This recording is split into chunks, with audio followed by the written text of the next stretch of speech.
하나님께서 자기 형상으로 사람을 만드시고 그리고 남자와 여자를 만드시고 가정에 축복을 주셨습니다.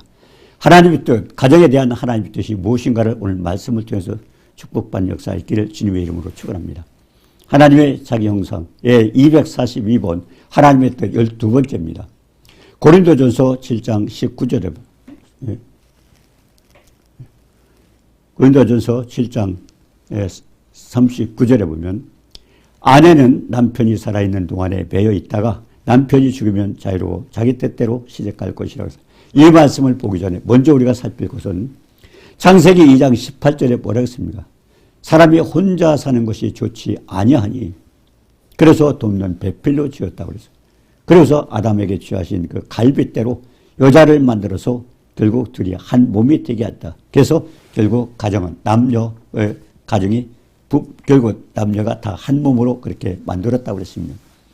남자를 흙으로 만드셨는데 여자 흙으로 만들어도 되잖아요. 근데 하나님은 남자의 갈비를 쥐어서 여자를 만들었어요. 결국 하나님께서 그래서 한 몸으로 사람 결국 남자를 만들 때 흙으로 그렇게 만들면 되는데 왜 그로 만들지 않고 남자의 갈비를 뽑아서 만들었을까? 그래서 남녀 결국 가정의 부부는 한 몸이라고 그렇게 말씀했던 것입니다. 따라서 결혼 생활은 너무도 중요한데 결혼에 대한 하나님의 뜻을 무엇인가? 우리가 이제까지 3번에 걸쳐서 아내를 얻는 자는 복을 얻고 그리고 여호와께 은총을 받는다고 했습니다. 아내를 얻는 자가 복을 얻고 그리고 하나님의 은총을 받는다고 잠언서 18장 22절에 했습니다. 이거 지난 시간에 배웠던 겁니다. 그리고 두 번째 또 보면 믿지 않는 자와 멍에를 함께 하지 말라. 고린도후서 6장 14절 말씀이죠. 그러니까 부부를 맺되 결국 같이 좋은 사람끼리 만나야 된다는 겁니다. 세 번째로는 여자는 칭찬을 받을 것이요. 결국 고운 것도 거짓되고 아름다운 것도 어디나 여호와를 경외하는 자는 칭찬을 받을 것이라. 먼저 시간에 얘기한 겁니다. 잠언서 31장 30절이죠. 오늘 네 번째는 고린도전서 7장 39절에 아내는 남편이 살아있는 동안에 매여 있다가 남편이 죽으면 자유로워 자기 뜻대로 시집갈 것이라. 결국 주 안에서만 할 것이라. 믿지 않는 자들과 같이 결혼을 하지 말라는 겁니다. 남편이 살아있는 동안에는 결국 남편이 살아있을 때 이혼하지 말라는 겁니다. 이혼할 수 없다는 겁니다. 왜? 부부를 한 몸으로 지으셨기 때문에. 그런데 중요한 것은 남편이 죽었을 때는 어떻게 해요? 그때는 할 수 없이 이제 결국 결혼을 해야 되는데 자기 뜻대로 시집갈 수 있다는 남편이 죽고 나면 매였던 건 풀어져요. 그래서 단 조건은 주 안에서 믿는 사람들끼리만 하라고 그렇게 말씀했습니다. 우리가 마태복음 19장 6절에 그랬죠. 그걸 뭐라 했습니까? 둘이 아니요 한 몸이다. 그래서 하나님이 짝지어 주신 것을 사람이 나눌 수 없다. 그래서 하나님은 이혼을 허락하지 않는다고 그렇게 말씀하셨습니다. 자, 그러면 로마서 7장 1절 이하에 보면 형제들아 내가 법 아는 자들에게 말하노니 너희는 그 법이 사람이 살 동안만 그를 주관하도록. 결국 율법상의 가정엔 뭡니까? 남자가 죽고 나면은 그 법에서 해방이 된다는 겁니다. 그러나 남자가 살아있는 동안에는 결국 여자가 다른 데로 결혼할 수 없다는 걸 얘기하는 겁니다. 남편이 있는 여인이 그 남편 생전에는 법으로 그에게 매인 바 되라. 만일 그 남편이 죽으면 남편의 법에서 벗어나니라. 그때 자유로워집다는 결국. 그래서 우리가 로마서 7장 3절에 되겠습니다. 7장 3절에 보니까 그러므로 만일 그 남편 생전에 다른 남자에게 가면 음녀라. 그러나 만일 남편이 죽으면 그 법에서 자유롭게 되라니 다른 남자에게 갈지라도 음녀가 되지 않. 결국 내가 가늠한 여자냐 음녀냐 아니라는 것을 말씀하고 있습니다. 자, 남편이 죽으면 가도 된다는 겁니다. 만일 남편 생전에 다른 남자에게 가면 음녀라. 그러나 남자가 죽으면 그 법에서 자유롭게 되라니 다른 남자에게 갈지라도 음녀가 되지 아니하니라. 결국 부부가 아닌 다른 사람에게 가도 그때는 허락을 할 수 있다고 되는 겁니다. 자, 우리가 로마서 7장 4절에 봅니까? 그러므로 내 형제들아 너희도 그리스도의 몸으로 말미암아 율법에 대하여 죽임을 당하였으니 이는 다르니 곧 죽은 자 가운데서 살아나신 이에게 가서 우리가 하나님 위하여 열매를 맺게 하라. 이게 뭡니까? 결국 이 남녀가 이렇게 부부가 살고 있지 않습니까? 근데 남편이 죽으면 딴 데 가도 이상이 없다 그러죠.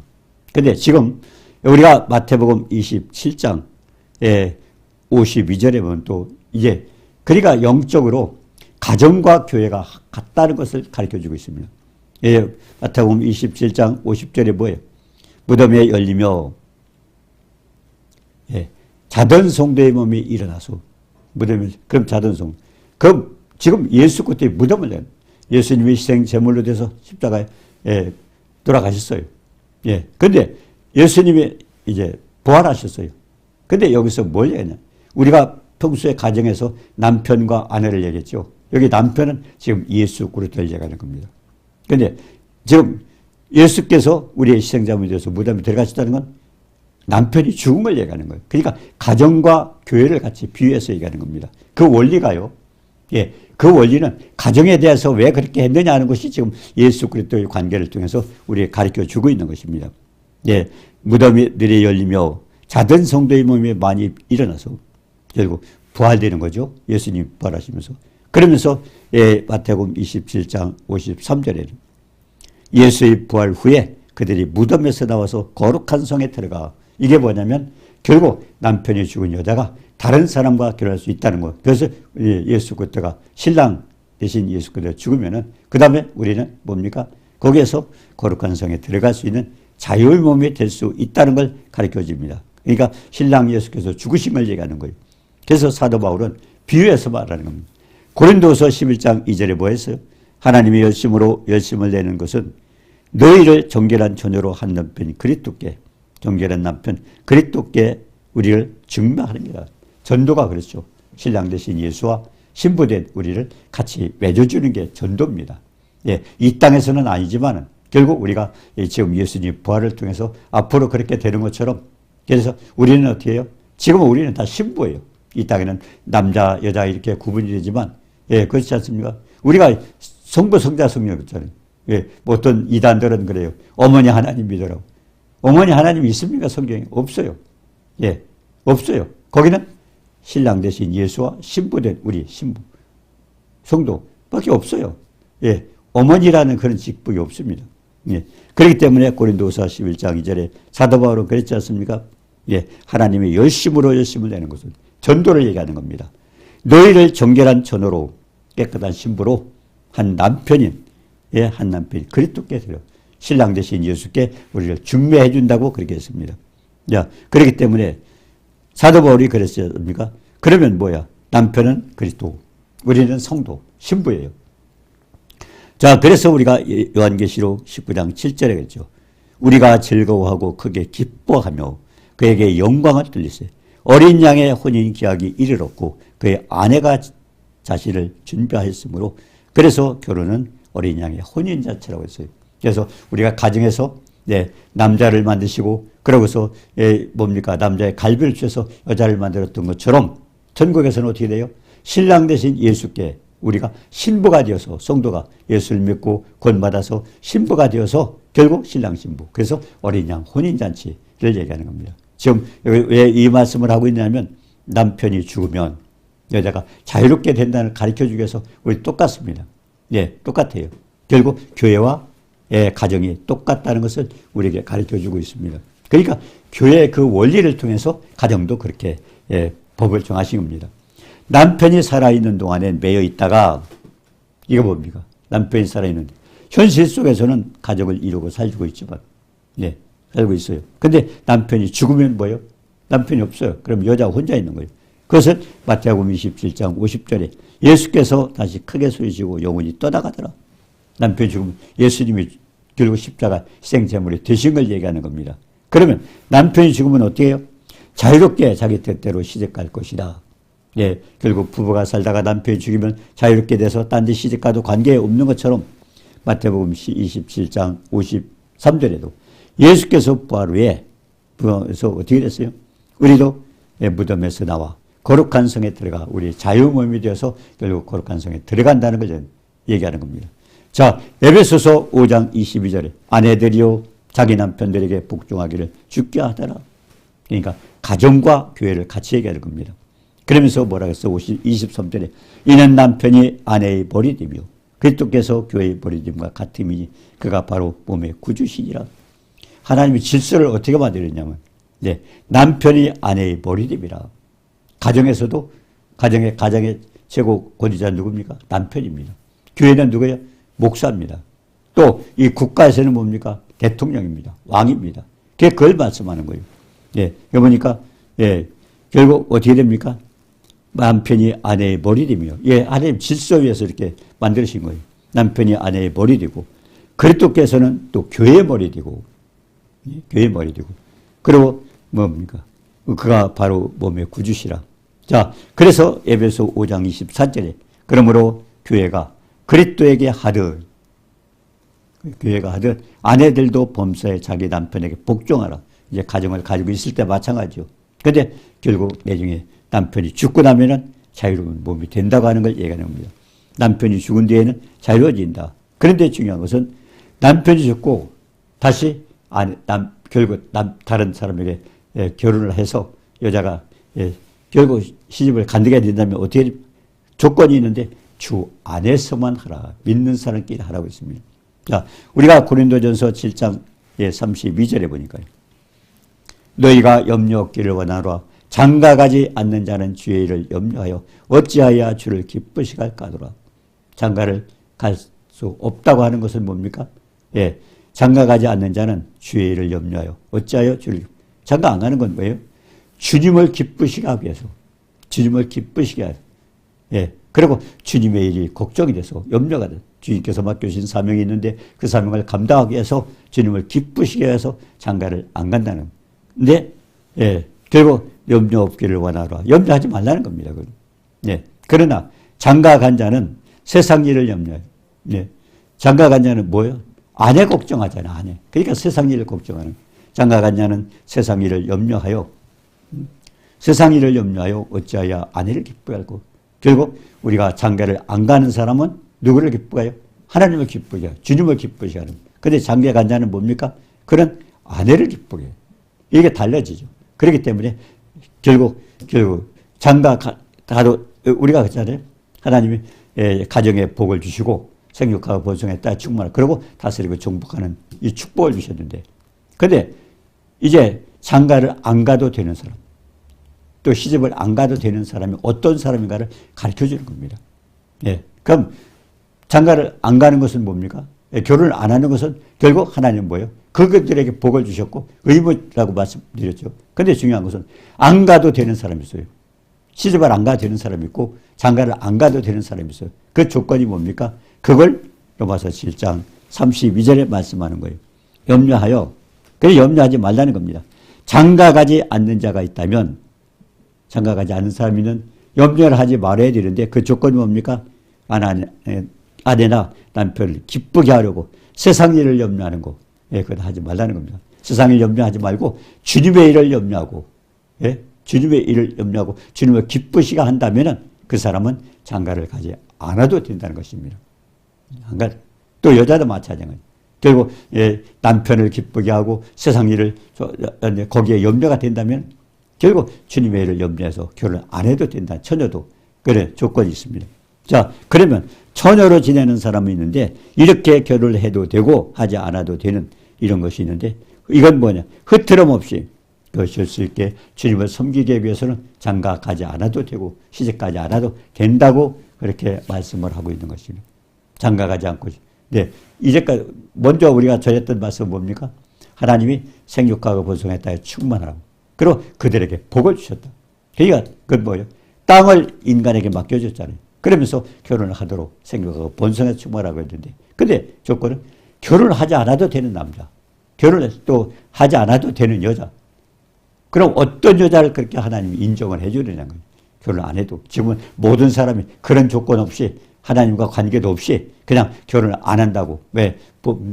어려우니까 안 한다고 하는데 그거는 자기 인간의 생각이고 하나님의 생각을 뭡니까? 하나님의 생각 그게 아니고 우리는 모두가 하나님을 기쁘시게 하고 주의 일을 염려해서 그렇다고 하면은 염려하지 않고 결혼 안 해도 된다고 하는 것입니다. 자, 그렇기 때문에 흐트럼 없이 결국 주님을 섬기기 위해서 혼란하지 않게 주님을 잘 섬기기 위해서는 장가가지 않고 시집가지 않아도 된다 그랬습니다. 자, 그래서 우리가 마태복음 19장 3절에 보니까요. 마태복음 19장 3절에 그런 말씀이 있어요. 바리새인들이 예수를 시험했어요. 예, 바리새인들이 예수님을 시험했습니다. 뭐라고 했냐? 어떤 이유가 있어서 아내를 버리는 것이 옳습니까? 예, 아내를 버릴 수 있는 조건이 뭡니까? 그러니까 뭐래서 예수님이 건적 이제는 둘이 아니요 한 몸. 부부가 한 몸으로 네, 결국 흙으로 만들지 않았어요. 남자는 흙으로 만들었지만 여자는 흙으로 만들지 않았어요. 여자가 어떻게 만들었어요? 남자의 갈비를 쳐서 한 몸이에요. 그렇기 때문에 나눌 수 없다고 그렇게 했습니다. 하나님이 짝지어 주신 것을 사람이 나누지 못한다. 그러니까 이 부부는 하나님이 짝지어 주신 거예요. 그렇기 때문에 우리가 사람이 나눌 수 없다 그랬습니다. 그리고 9절에 뭐라고 했습니까? 누구든지 마태복음 19장 9절에 보니까 누구든지 음행한 이유 위에 아내를 버리고 다른 데 장가드는 자는 간호해요. 결국 음행은 여자가 결국 바람이 나가지고 잘못됐을 때는 할 수 없다는 겁니다. 잘못됐을 때 그때는 결국 다른 데 장가 가고 다른 데 시집가도 된다는 거예요. 결국 음행한 연구 그렇게 간음했을 때 그때는 허락했다 그러는 것입니다. 예, 그러니까 음행한 것 그거는 굉장한 무서운 조건이죠.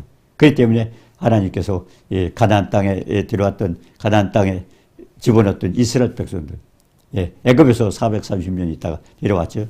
40년 동안 광야에 살면서 결국 하나님 뭐라고 했어요? 젖과 꿀이 흐르는 가나안 땅에 들어갔을 때 그들과 결혼하지 말고 그들과 약혼하지 말고 그들 결국 딸을 데리고 오지 말고 그리고 뭐 결혼하지 말라고 그렇게 했던 이유가 뭘까요?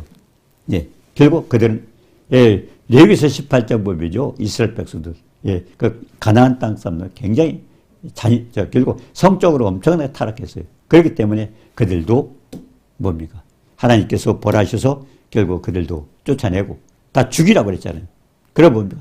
땅도 그들 싫어해서 우리가 창세기 3장 17절에 보니까 아담이 하나님 말씀을 듣지 않고 아내의 말, 세상 말을 들으니까 그것 때문에 하나님께서 아담을 땅을 정죄하지 않습니까? 그게 마찬가지예요. 그러니까 가나안 땅도 그들이 땅이 쫓아냈어요. 하나님도 그들을 싫어했지만 땅도 싫다는 거예요. 너같이 범죄하고 이 땅을 더럽히는 인간은 싫다는 거예요. 그렇기 때문에 우리는 뭡니까? 우리가 범죄하면 범죄할수록 땅이 더러워집니다. 예수님께서 왜 십자가에 못 박히셨어요? 예수님. 돌로 쳐도 되고 다른 방법으로 죽일 수 있는데 왜 예수님이 십자가에 달려요? 신명기 21장 23절에 보니까 나무에 달린 자마다 저주 아래 있느냐. 우리 인간 모두가 어땠습니까? 출애굽기 20장에 3, 4절, 5절 보니까 우상을 섬겼던 모든 사람은 아비로부터 3, 4대까지 질투하는 하나님이라. 그럼 그 심판, 하나님의 질투하는 하나님께서 우리에게 벌을 내리기 전에 우리가 할 수 있는 방법은 뭐예요? 그러니까 그런 것 하지 말라는 겁니다. 결국 범죄하지 말라는 겁니다. 다른 거 섬기지 말라는 것입니다. 그런데 자, 우리 인간은요, 아비로부터 어때요? 우리가 갈라디아 3장 13절이거든요. 그리스도께서 우리를 위하여 저주를 받는 바 되사 율법의 저주에서 속량하시고 기록된 바 나무에 달린 자마다 저주하리다. 예수님이 왜 십자가에 달리셔야 되는가? 하나님 아들 독생자. 왜? 예수님이 저주받. 왜 예수님 저주받을 일이 없어요. 왜? 그러나 우리가 출애굽기 20장 3절 4절 5절에 있는 것처럼 결국 아비로부터 3, 4대까지 결국 아버지, 할아버지, 그 외 분들이 잘못했던 것이 우리에게 올 수 있어요. 그 저주가 아비로부터 3, 4대까지 들어간다니까. 그 저주 때문에 우리는 모두 누구든지 아버지 쪽으로 3, 4대, 어머니 쪽으로 3, 4대 따져보세요. 그들의 죄가 우리에게 올 수 있어요. 그렇기 때문에 우리가 그 저주 때문에 근데 예수님께서 그것까지도 해결해서 그것까지 해결해서 나무에 달린 겁니다. 그래서 그가 징계를 받음으로 우리가 평화를 누리고 우리가 받을 징계를 그분이 대신 받으셨어요. 그래서 많은 사람들이 지금도요 저주 때문에 조상들의 죄 때문에 많이 당하는 사람들이 있습니다. 어떻게 해결해요? 예수를 믿고 갈라디아 3장 13절에 보니 그리스도께서 우리를 위하여 저주를 받는 바 율법의 죄에서 속량하시고 그래 십자가 달리신 거예요. 우리의 모든 저주를 그분이 가져가셨다면 그분이 발이 땅이 된다면 얼마나 땅이 더러워지겠어요. 그렇기 때문에 그 땅을 더럽히지 않기 위해서 주님도 우리의 저주를 가져가셨기 때문에 주님은 십자가에 달려서 발이 땅에 대이지 않다는 겁니다. 굉장히 중요한 거죠. 그렇기 때문에 아직도 따져보면 조상으로부터 내려온 저주를 받은 바는 있습니다. 주님은 해결하셨어요. 해결 못하는 건 뭐예요? 우리가 주님과의 관계가. 믿음으로 말미암아 그리스도께서 너희 마음에 계시고 믿음을 가지고 그 말씀을 듣고 우리가 그것을 끊어내야 되는데 아직도 그냥 주님이 하신 거죠. 나하고 관계없다. 왜? 우리는 그래요. 아버지의 명령을 따라 주님은 십자가의 희생제물을 드셨고 사랑을 다 보여줬어요. 그 다음 우리는 뭐예요? 주님은 아버지의 명령을 따라 했는데 주님은 그래 죽기까지 하셨어요. 사랑을 보여주셨어요. 중요한 것은 보혜사 성령을 통해서 아버지께서 해주신 주님이 이루신 그것을 우리가 하는데 그래서 보혜사 곧 아버지께서 내 이름으로 보낸 성령 그가 너에게 모든 가르쳐주고 너에게 말은 생각나는 그분은 우리 뭡니까? 예? 위로자요. 예. 그분은 우리를 도와주는 분이에요. 예. 그렇기 때문에 성령을 통해서만 되는 겁니다. 그래서 예수님도 뭐라 그랬어요? 성령이 너에게 임하시면 권능을 받고 아버지 약속을 받기 전에 떠나지 말라고 하는 것은 성령 받기 전에는 관계가 없어요. 성령은 뭐야? 아들의 영이에요. 예. 갈라디아서 4장 6절에 너희가 아들인 거로 하나님께서 그 아들의 영을 우리 마음 가운데 보내서 아들의 영이에요. 그렇기 때문에 성령을 받은 자가 하나님과 관계가 아버지와 그리고 아들이 되는 거죠. 예. 성령 받지 않은 사람은 축복도 관계가 없어요. 예수님께서 그 엄청난 지식에 넘치는 사람과 넓고 깊고 깊은 사랑을 해줬지만 그 사랑은 다 하셨어요. 하셨지만 중요한 것은 성령을 통해서 우리에게 오시는 겁니다. 그렇기 때문에 우리가 에베소 3장 16절인가요? 그 영광의 풍성을 따라 그의 성령으로 말미암아 너희 속사람이 강건케 하시고 우리 영도요. 성령이 충만해야 돼요. 속사람 우리 영이 성령을 강건케 되는 거예요. 그래서 그 축복을 누리는 겁니다. 중요한 것은 성령 받지 않은 자는 아무 관계가 없어요. 성령도 마찬가지 아니에요.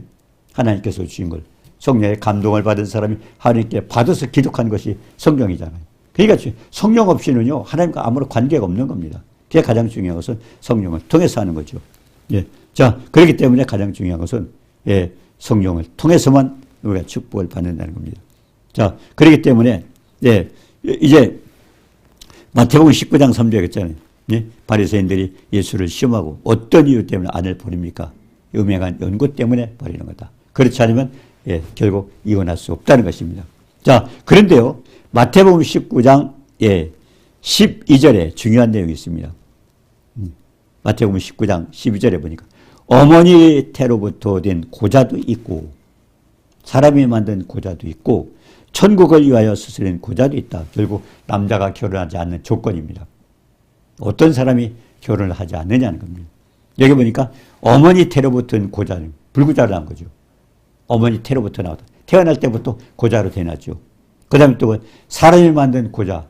옛날에 궁중에 보면 내시들 있잖아요. 내시들. 제거하지 않습니까? 그러니까 사람이 만든 고자도 있고 그 다음 천국을 위하여 스스로 된 고자. 이건 뭡니까? 예, 하나님을 기쁘시게 하고 주의를 염려하여 결혼을 포기하고 사도 바울처럼 결혼을 하지 않고 하는 고자. 그렇기 때문에 고자가 있는데 어머니 태로 나왔던 불고자가 있고 그 다음에 사람이 만든 고자는 뭐예요? 그 내시. 예, 그 전에 왕궁에 있던 사람도 제거했지 않습니까? 그런 게 있고 그 다음에 또 한 사람은 뭐예요? 하나님을 염려하고 결국 하나님을 위해서 주님의 영광을 위해 살고 결혼까지도 포기하고 하는 사람. 그런 고자가 세 종류의 고자가 있다는 겁니다. 그런 사람들이 결혼을 안 하고 있다고 그렇게 말씀하고 있습니다. 예, 마태복음 19장 12절에 어머니 태로부터 난 고자도 있고 사람이 만든 고자도 있고 천국을 위하여 스스로 된 고자도 있다. 그래서 이 말을 받은 만한 자는 받을지어다 그랬습니다. 이거는 뭡니까? 결국 예, 부모로부터 태어난 생식기가 잘못한 자 있고 그 남자는 뭡니까? 예, 결국 불완전하게 태어난 거죠. 그리고 내시가 있고 그러면 천국을 위해서 내가 하나님 일을 하기 위해서 결혼을 안 하고 하는 사람이 있습니다. 근데요. 많은 사람도 쉽게 하는 사람도 있어요. 예, 제가 그런 걸 그전에 경험하는데 어떤 예, 그 교회에서 있었던 일입니다. 그 아마 젊은 그 아가씨들이 많이 있었던 교회 같아요. 근데 그 목사님이 예, 어떻게 가르쳤는지 모르지만 예, 결국 하나님 앞에 충성하고자 하는 결혼을 하지 않아도 된다. 이 결국 천국을 위해서는 고자가 되겠다 그랬어요. 결국 결혼을 안 하겠다고. 그래가지고 전부 소원했대요. 소원했는데요. 나중에 이제 교회를 떠나고 또 성장하다 보니까 결혼하고 싶은 거예요. 그래가지고 소원했었는데 결혼했어요. 근데 이상하게요. 그것에서 나온 많은 여자들이 다 실패하는 거예요. 결혼할 때 실패하는 거예요. 그 원인을 보니까 나중에 어떤 일이 있었어 하니까 처녀 때 교회에서 충성한다는 마음으로. 그러니까 소원도 함부로 하면 안 돼요. 예, 결혼 안 하겠다고 여자들이 다 했는데 그 사람들이 결혼했는데 결혼한 사람들이 다 실패하는 거예요. 문제가 생기고 다 이혼을 하게 돼요. 그래서 함부로 하면 안 된다는 거죠. 예, 결국 천국을 위해서 만든 구자죠. 예, 그 사람도 결국 하나님 앞에 기도하면서 그런 사명을 가지고 해야 되지 일시적으로 어떤 기분으로 그렇게 하면 안 된다는 거예요. 예, 제가 그런 사람을 많이 봤기 때문에 무섭구나고 또. 예, 자, 그리고 뭡니까? 예, 고린도전서 7장 32절에 너희가 염려 없기를 바라노라. 장가가지 않는 자는 주의 일을 염려하고 어찌하여 주를 기쁘시게 할꼬. 그래서 장가를 가지 않는다고 그랬습니다. 다음 또 디모데전서 5장 5절에 보면 예, 그럼 뭐예요? 예, 참 과부로서 외로운 자는 하나님께 소망을 두어 주야로 항상 간구와 기도를 하거니와. 참 과부. 참 과부는 뭐예요? 예, 결국 남편은 죽었어요. 죽었는데 이제 다른 데 시집가지 않고 그냥 하나님 앞에 충성하게 하겠다고 그렇게 사는 사람들. 그런 참 과부도 있는데 참 과부는 뭐예요? 예, 자기가 도와주고 그런 과부 친척이 있다면 자기가 도와주고 교회가 짐을 지지 않게 해라. 그래서 참 과부를 도와주라고 그렇게 말씀했습니다. 자, 그러면 예, 오늘 마지막으로 고린도후서 6장 14절 너희는 믿지 않는 자와 멍에를 함께 매지 말라. 예, 결국 남편이 죽고 그래서 결혼을 하더라도 믿지 않는 자와 함께 하지 말고 또 결혼할 때 처음에도 마찬가지죠. 믿지 않는 자와 하게 되면 하나님의 뜻을 따라서 살 수 없기 때문에 그래서 멍에를 함께 매지 말라는 건 결혼하지 말라는 겁니다. 그리고 사업도 마찬가지예요. 그런 사람과 하게 되면 계속 왜냐하면 하나님은 어떤 사람을 축복해요? 하나님을 경외하는 자에게 축복을 주잖아요. 그죠? 믿음이 없이는 기쁘시게 할 수 없나니 믿는 자는 뭡니까? 하나님께 나아가는 그 계신 것과 자기를 찾는 자에게 복 주심을 믿으라고 했어요. 하나님 살아계시고 축복해요. 약속을 해요. 그렇기 때문에 가장 중요한 것은 믿지 않는 자와 사업할 때는 하지 말라는 겁니다. 멍해를 같이 해요. 어떤 것도 결혼도 마찬가지지만 사업도 마찬가지예요. 왜냐하면 하나님의 축복을 못 받아요. 하나님의 축복. 가장 중요하죠. 그래서 너희는 믿지 않는 자와 멍해를 함께 매지 말라. 의와 불법이 어찌 함께하며 빛과 어둠이 어찌 사귀며 믿지 않는 자가 하나님을 기쁘시게 할 수 없어 결국 신앙의 삶이 계속 방해를 받기 때문에 하지 말라고 그랬습니다. 우리가 이스라엘의 7대 왕이 있습니다. 아합 왕이죠. 네, 그가 이제 결국 아합 왕이 두루의 딸, 두루 왕의 딸 이세벨이라는 아내를 얻었어요. 근데 뭡니까? 그 사람은 세상 신을 섬겼던 사람입니다. 근데 어떻게 했어요? 여호와 보시기에 악을 행한 자다. 그러면서 뭐라고 했습니까? 하나님은 전부 심판을 받게 되죠. 그렇기 때문에 열왕기상 21장 25절이에요. 그게 가장 중요한 것은 절대 믿지 않는 자가 멍에를 하지 말라는 겁니다. 우리가 먼저 보내던 말씀이 뭡니까? 예, 결국 얼굴이 곱다고. 예, 예쁘니까. 또 어떤 사람 뭡니까? 그 사람 명예가 있으니까. 그 사람 또 돈이 많으니까. 이런저런 일로 그런 걸로 핑계하지 말라는 겁니다. 가장 중요한 것은 하나님을 경외하는 믿음을 보고 그렇게 해서 결국 결혼하게 되면 하나님의 축복을 누릴 수 있잖아요. 왜? 생명과 복과 사망과 화를 내 앞에 다 우리가 신명기 30장 15절에 뭐라고 했어요? 어떤 사람이 복 받아요? 하나님은 생명과 복과 사망과 화를 내 앞에 두었나니. 선택은 누가? 우리가 하는 거예요. 그럼 중요한 것은 하나님의 뜻대로 아름다운 가정을 이뤄나가면서 하나님의 축복을 누려야 되는데 그냥 부부가 그렇게 믿음이 없고 그래서 서로 결국 모든 것을 함께 할 수 없을 때는 뭐예요? 복을 누가 줘요? 내가 아니 신명기 3장 15절 생명과 복과 사망을 내 앞에 우리가 선택하는 거예요. 하나님을 경외할 때 축복, 생명과 복을 그리고 하나님을 믿지 않을 때 저주를 받게 되고 그렇기 때문에 가장 중요한 것은 믿지 않는 자와 함께하지 말라. 결혼도 그렇게 해야 되지만 중요한 것은 우리가 재혼을 하더라도 결국 하나님의 조건은 반드시 믿는 자와 함께하라고 그렇게 말씀을 하셨던 겁니다. 오늘 말씀 가정에 대해서 어떻게 하나님 뜻을 이룰 수 있는가 오늘 이 말씀을 통해서 정말 하나님 앞에 영광 드리고 축복받는 가정이 되도록 주님의 이름으로 축원합니다. 은혜로우신 주님 사랑을 감사합니다. 생사화복을 주하신 하나님 앞에 축복을 받고 영광을 받기 위해서는 하나님께서 하나님을 경외하는 자에게 복주이라고 말씀하셨사오니 정말 믿지 않는 자와 멍에를 같이 하지 않냐고 결국 하나님을 잘 섬기며 함께 축복받는 복된 가정이 되어서 하나님을 기쁘시게 하고 영광 돌리는 우리 모두가 되도록 도와주옵소서. 예수님의 이름으로 감사드리며 기도드리옵나이다. 아멘.